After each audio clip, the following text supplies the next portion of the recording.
Well, so for those of you who don't know me, I'm Darren Perry. I'm the former chairman of the Northwestern Band of the Shoshone Nation. Um, what's the big so what about that? I don't know. Other than our tribe joined the church. Well, they were in the Bear River Massacre in 1863. We just had a commemoration the other day, but all of the survivors were baptized 10 years later in a mass baptism. And so our journey as a tribe has been on a different path. We started assimilating into this pioneer culture in 1873. And to get us to where we are now, we were never given a reservation. And so our journey looks different, sounds different. We've lost a lot of culture and language. And I worked really hard for 20 years to revitalize the language and bring the culture back. But I prepared like 5 minutes of just what I think is important for the conversation, and especially maybe with what you guys have. But I put down a few notes, and it just goes something like this. Before the Mormons arrived in this land in 1847, my Northwestern Band, they lived here for generations. We followed the seasons. We moved with the herds. We harvested roots and berries when they were ready. And we took no more than the land would ever give us. Kind of reciprocity, what Morgan's learning about right now. So we were known across the region, though, as peaceful. Not because we were weak, but we believed in balance. We believed in sharing. We believed in relationships that lasted longer than a single lifetime. And so when the settlers first arrived in 1847, we tried to be good neighbors.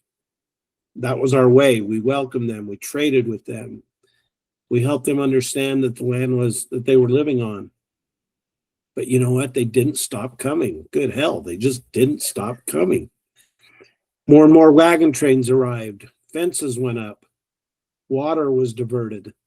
Our hunting grounds disappeared under farms and livestock. Over time, we went from being hosts to being hungry. That hunger pushed some of our people to steal food, not because we were criminals, but because families were starving. And one thing about that, Native Americans had no concept of personal property. So it wasn't like we were taking things that we didn't feel like was rightfully ours. We traded, but no matter how we approached it, we were seen as a problem. We were seen as dangerous.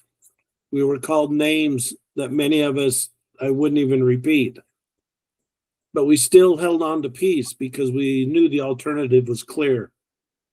If we were going to resist too strongly, we would eventually be wiped out. And eventually we were. On the morning of the 29th of January in 1863, Patrick Connor and his troops opened fire on our winter camp. We believe more than 450 Shoshone men, women, and children died that day. But that day changed everything.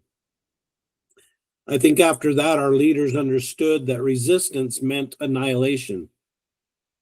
That site, though, where the massacre happened, is a sacred burial site for the people that were lost on that cold January morning.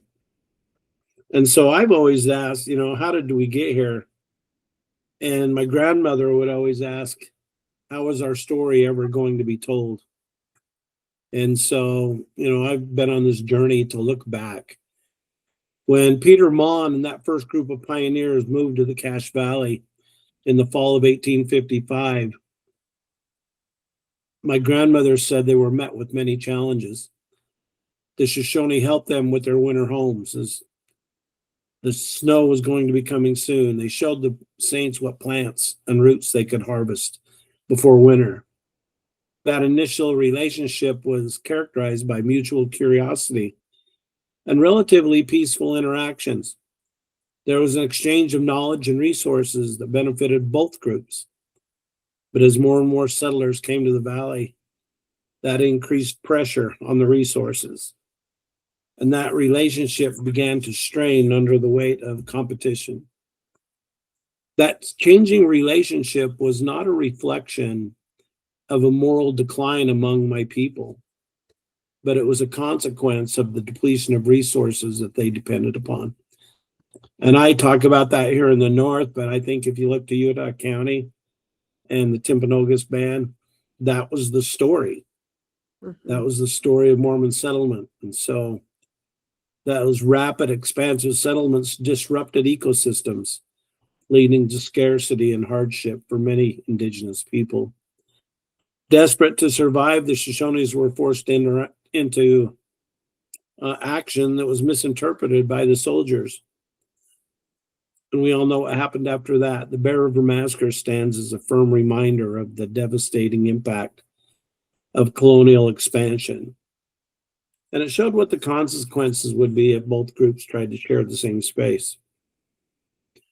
The most important question for me, though, over the last few years has been, how do we remember history? And who gets to write about it? And who gets to control the narrative? Who gets to memorialize it? When Winston Churchill said that history is only written by the victors, those early Latter-day Saints controlled for a time what was going to be remembered and memorialized. But like I say all the time, but not anymore. And so I think the work that you guys are embarking on, and from just the brief time I've had to talk to Rachel, and the work we're doing at the Bear River Massacre site is changing that narrative. As a Native American tribal leader, I want to reimagine how we write and how we talk about this story. I call it a restoration. For too many years, the history of Utah has been etched in stone, primarily from the perspective of the Mormon pioneers, completely overshadowing the profound and often tragic experiences that many tribes have gone through. While the Latter-day Saints may not have fired a bullet on that fateful day on January 29th, they were absolutely the cause.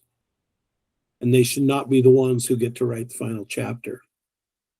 And so I guess here we are, putting our mark on history and how it's going to be remembered. And